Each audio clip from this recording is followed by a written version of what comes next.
Well, good evening, everybody. Welcome to our Healthy Lifestyle Talk for March, put on by Northern Inyo Hospital. These Healthy Lifestyle Talks are educational presentations as part of our series, a monthly series. These are open to the public, and the goal is to educate our community and to showcase our services here at Northern Inyo. I'm Joy Engblade, the Chief Medical Officer here at Northern Inyo Hospital, and I'm joined today by two experts in the field, both general surgeons. First is Dr. Cromer-Tyler. She has been with Northern Inyo since 2007, so she served this community for 16 years. She completed her undergraduate training at Claremont McKenna College and then went on to UNR, that's University of Nevada, Reno, School of Medicine for her medical degree. Spent her intern year at University Medical Center in Las Vegas, and then completed her general surgery training at the University of Tennessee in Memphis. I'm also really excited to introduce you to a new general surgeon who will be joining us in August, Dr. Connor Wiles. He is in his last few months of his general surgery residency at Santa Barbara Cottage Hospital. Dr. Wiles attended undergrad at Portland State University, went on to Oregon Health Science University for his medical degree, and then spent his intern year at the University of Colorado in Denver. We're really excited to be having him joining us in August as well as tonight. He'll be seeing patients when he gets here out of the general surgery clinic, and he'll be offering surgeries here at Northern Inyo, including robotic. So Connor, why don't we start with you? And if you just want to add anything to that introduction and talk about your interests in general surgery. Yeah, good evening, everyone. Nice to meet all of you. Thanks for joining our discussion. Thanks, Dr. Engblade, for the nice introduction and for including me this evening. I was born in Girdwood, Alaska, a small town near Anchorage. And as Dr. Engblade said, mostly grew up in Portland, Oregon, where I studied biochemistry and then went on to OHSU. And am now finishing my general surgery residency in Santa Barbara. In addition to taking care of general surgery problems such as hernias, sick gallbladders, and appendicitis, my interest and focus has been taking care of colon cancer, reflux disease, and helping patients with kidney disease through the creation of fistulas for dialysis access. In my free time, I enjoy skiing, rock climbing, and cycling, and I have a 4-month-old German Shepherd that is growing at a rapid pace and also expressing interest in many of the outdoor activities I enjoy. I'm excited to bring my training to Bishop and join Drs. Cromer-Tyler and Dr. Robinson this summer. Well, I think those interests meld perfectly with Bishop, so we're really excited to have you. So tonight we're going to be talking about colon cancer, prevention, screening, and all of those things. I think that, maybe I'll just start with you, Dr. Cromer-Tyler, being within this age group, colon cancer screening age used to be 50 to 75, and they lowered it to 45. Do you know why that is, and is it important? It's very important. The data analysis of the cases of colon cancer in the United States showed that people younger than 50 were showing an increased incidence of colon cancer.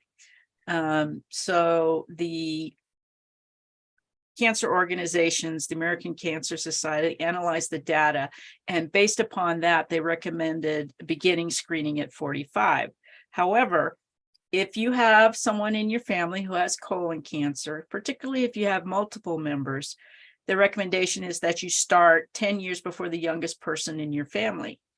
And that even means if you simply had a relative who had colon cancer confined to a polyp, that's still colon cancer, and it's still an increased risk factor.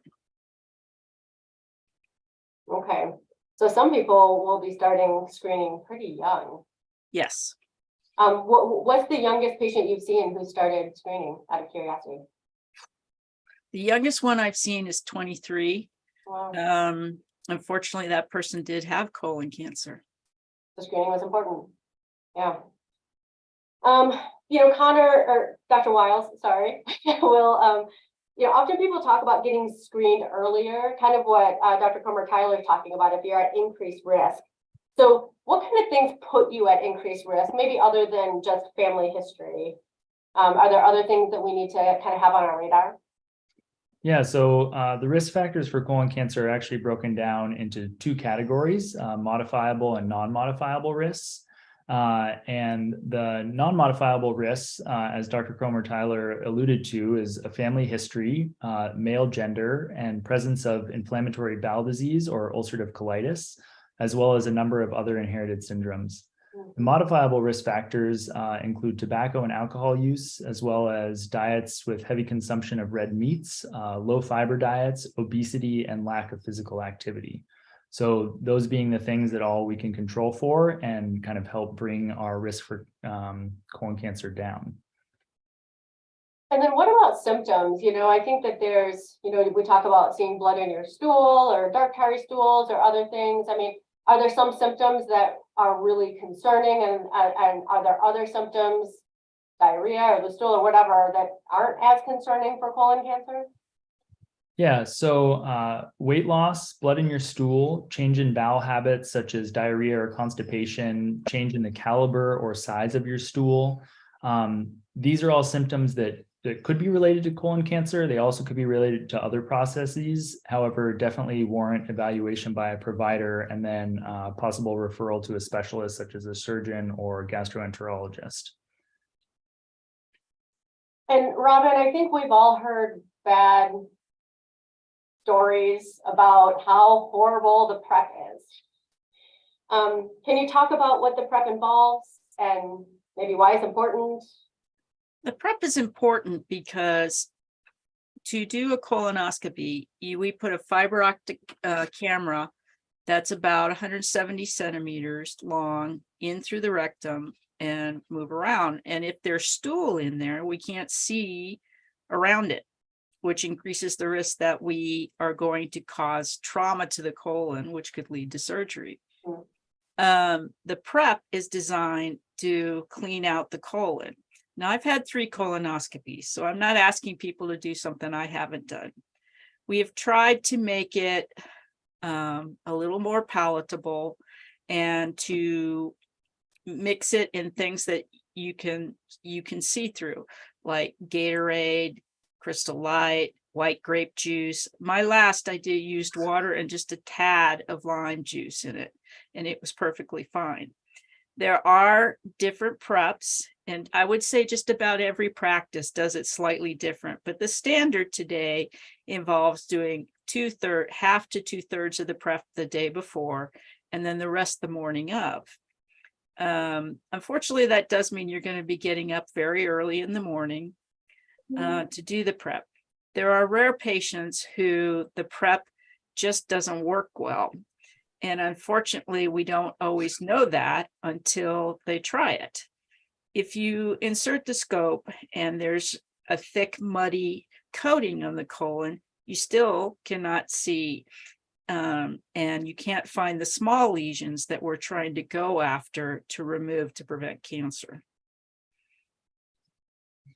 And so are there some patients, I imagine, that either can't tolerate the prep or maybe they tried the prep, it's still, you can't visualize the colon. What other ways can we screen for colon cancer? In today's world, there are a couple other tests that can be done on the stool to tell us if this person really needs to persevere and do a colonoscopy. The most recent development is most commonly called Cologuard. It's a DNA test against the cells that you slough from your colon. We lose cells from our colon every day, just like we do our skin. And the idea is that you send a stool in a big box in a jar to a company that is going to separate that out and use DNA probes to look for high-risk lesions. It's not diagnostic of cancer, but it helps us measure your risk. So if it's not diagnostic of cancer, because that's really what we're after here. So you get and I think we've all heard the commercials for Cologuard. So it's very highly advertised. So let's say we do a Cologuard, we're high risk. What's the next step? The next step is the colonoscopy. Okay.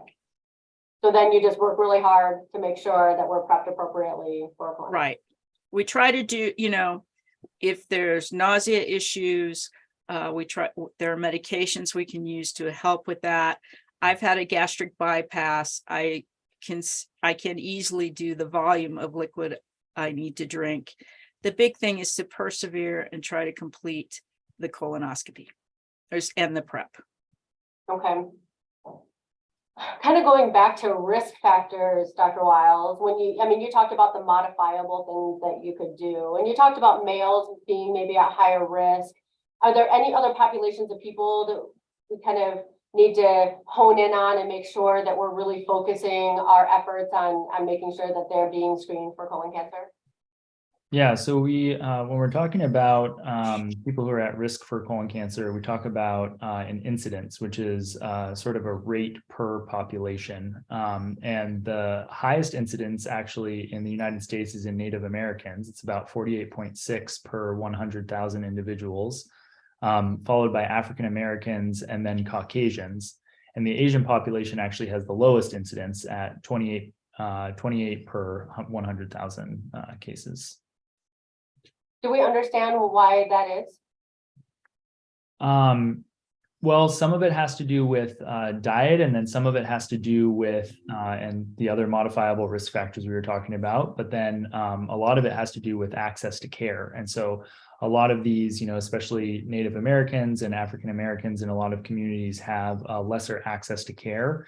And so it's kind of harder to get the education out there and make sure that they're getting screened on time and that we're actually capturing these patient populations. Okay. And Dr. Cromer-Tyler, you mentioned earlier, you talked about polyps and even small polyps, and even if there was a polyp that had cancer in it, that counts as cancer in terms of, kind of screening and things. So can you talk about exactly what that is? I don't know if our audience knows exactly what a polyp is, and how does it turn into cancer? A polyp is a growth on the lining of the colon. It starts in the mucosa, which is the innermost layer of the colon. The colon has 3 layers. The tissue starts to heap up, and it takes some time before it's large enough for us to even see it. What we know is that over a period of time, if you leave those in place, the cells on the surface of the polyp will start to degenerate or mutate into colon cancer. So the purpose of colonoscopy, which is a little different than most other preventative measures, is that we not only look for them, but we intervene and remove them at the same time. The layers that are, as the polyp heaps up, it can develop quite a big height. It can be quite small and flat. How far the abnormal cells are on its surface can determine the stage of cancer. If we're really lucky, which is what I hope for most people, we can find polyps that have cancer on its surface. And by removing it, it's treated. And the only thing that needs to be done at that time is more frequent colonoscopy. Okay, so Dr. Wiles, what happens then if you remove a polyp and it's not only on the surface, but it's in deeper? And I'm sure there's differences in location and other things, but okay, you're diagnosed with colon cancer, like what happens next? So if you're diagnosed with colon cancer, the most important next step is staging. So we conduct a number of tests, including blood work and further imaging to determine how advanced the cancer is. Many times, if the cancer is a lower risk or lower stage, we can offer an operation up front to remove the part of your colon that contains the cancer. If the cancer is at a later stage or it is moved outside of the colon, then sometimes chemotherapy is required to shrink the cancer before an operation can be offered. Okay, and I guess for those of you listening, we don't have cancer doctors who come here to Bishop, but we do have a kind of a loose partnership with cancer doctors at City of Hope down in Lancaster and up in Reno and Carson City. And so we would partner with those folks if colon cancer is diagnosed. And to kind of touch on the, modifiable risk factors, things we can do to prevent colon cancer are to sort of modify those risk factors. So limiting your alcohol intake, quitting smoking, maintain a diet high in fiber, lots of fruits and vegetables, supplemental fiber if needed in certain cases, and then limit your intake of the red meat. And then most importantly, or as important, is to undergo screening starting at age 45, as we alluded to at the beginning of the conversation. And for either of you, are these tests all covered by insurance? Are colonoscopies and Cologuard and other tests that we use for screening? Colonoscopy is generally covered by all insurers, particularly starting at 45. And then based upon the family history, it might be covered earlier. Cologuard is covered by most insurers, but not all. And the test is somewhere between $600 and $800. For patients who are covered by Medicare, it's covered. The colonoscopy is recommended till age 85, and then afterwards, based upon your overall condition. Cologuard, the DNA test, is only covered to age 83 and a half. Okay.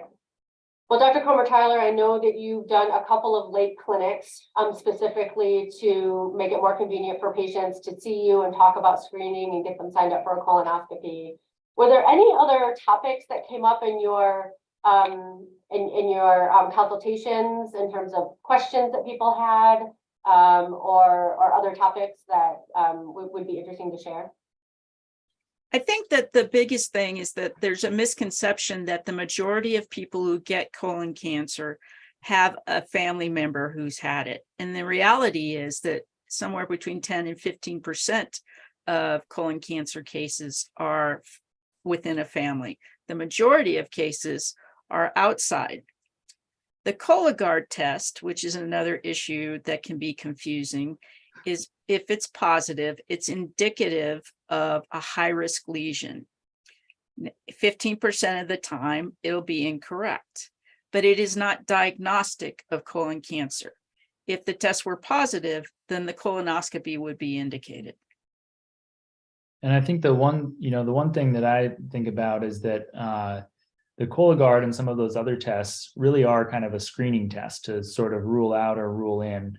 The colonoscopy then would be the next step. And also, if you go with the colonoscopy route, it really is also a preventative medicine, because like Dr. Cromer-Tyler alluded to, if we're removing polyps that have a small foci of cancer just at the tip or the head of it, then we're taking that away before it can grow into something more aggressive.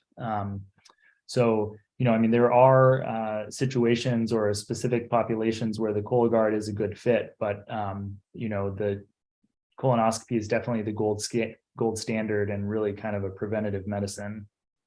There are more other reasons for that as well. And the major reason that we see is, one, with colonoscopy, we actually, in 50 to 85, we actually do see a decrease slightly over the last 2 decades in the incidence of disease, but more importantly, we see it at an earlier stage. I think people can relate to the fact that if they find prostate cancer or breast cancer at an earlier stage, they do better. The same thing is very true with colon cancer. The unfortunate thing with colon cancer is, until it narrows the lumen of the colon enough, you're not going to have symptoms. Blood is a late finding, as is constipation and pain. It is really upsetting to me when I have patients who come in who've had blood per rectum, even if it's just intermittent for 6 months to a year, and I try to do a rectal exam and I can't even get my finger in their anus. That's very, very advanced disease. And when they have rectal pain, it's also advanced disease because it's invaded into the nerves around the area. What do you guys think about like CT, and it's not colonoscopy, it's probably colo something. Colonography. Yeah. What are your thoughts about that? At this point, you have to have a radiologist who's capable of reading it, and not all are. It is becoming more common, but I tend to reserve it for patients who can't tolerate a colonoscopy, patients who have pulmonary and respiratory status that going through the sedation process of colonoscopy could be dangerous to their health. Yeah, I agree. I think that it is becoming more popular, but it's still not quite reached the sensitivity of a colonoscopy. And so in those specific populations, there is an indication for it. However, the gold standard and kind of the first line in my mind would still be a colonoscopy. And are colonoscopies safe? They're very Yes. safe. Yeah. I mean, there are, with any procedure, there are risks. With colonoscopy, we consider it a very low risk procedure. I plan on having one when I turn 45, and I've recommended them to all of my family and, all my patients and stuff. I've had 3 because my brother on his very first colonoscopy had cancer that was found, and it was fortunately confined to the polyp. So what that meant was that I need to be screened more frequently as he does. They're very safe. The most common complication we see actually is bleeding. And with newer technology that we have acquired, such as clips, it's becoming less common, but it still does occur. Perforation is really far less common than people think. Everybody hears about people who've had a colon perforation, usually from diverticular disease. But from colonoscopy, it's about 1 in 10,000. In today's world, as we are looking at more medical treatment for perforations, both of diverticular disease and medical treatment for appendicitis, the treatment of colon perforations is evolving. I can tell you that in my 30 years, I've had 5 experiences where I've caused perforation. And in each of those cases, there were actually extenuating circumstances that caused it. In one case, I actually had a lady whose colon was so thin-walled, I could see through it. And in the other cases, usually there was undiagnosed diverticular disease or extensive pelvic surgery, which caused scarring in the pelvis. And can you just kind of briefly define diverticular disease for those who may not know? Diverticular disease is where very small blood vessels penetrate through the wall of the colon to supply the wall. There is a potential space around the vessel. And it's kind of like when you're squeezing a balloon, the inner lining, the mucosa, comes through. So instead of being 3 layers thick, it's only 1 layer thick. The convention has been that stool gets in there and rubs on the wall, sets up inflammation, and obstructs the opening to that diverticulum, which can lead to perforation. We are now exploring more information about, okay, is there something about the genetics in that area or the bacteria that live in that area that's different from other areas of the colon that lead it to perforation?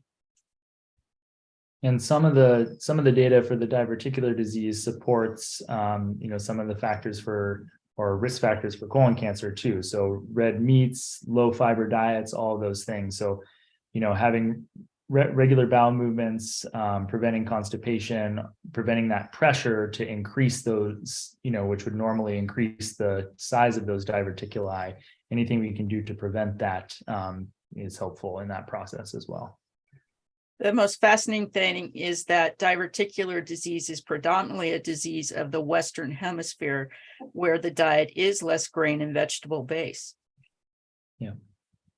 So I know neither of you are dietitians, but is there a typical resource or a place where you direct your patients if they say, well, how much fiber am I supposed to have, or any resources along those lines? Well, the RDA, or the recommended daily allotment, is at least 25 grams of fiber. But in my experience, I would say there are people who need a lot more than that. And there are some people who need less. So even though you don't feel constipated, if your stools are hard and dry, you need more fiber. All right, well, I know Barb has been putting out chats to see if anybody has any questions. If anybody has any questions, now's the time to ask. I apologize, my computer timed out.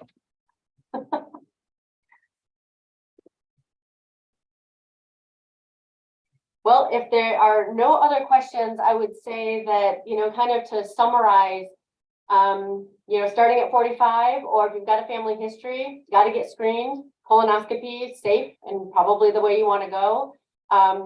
Just like the talk we had last month about heart health, you really just want to eat healthy, eat plant-based, grains, limit your red meat. Doesn't mean you can't have any.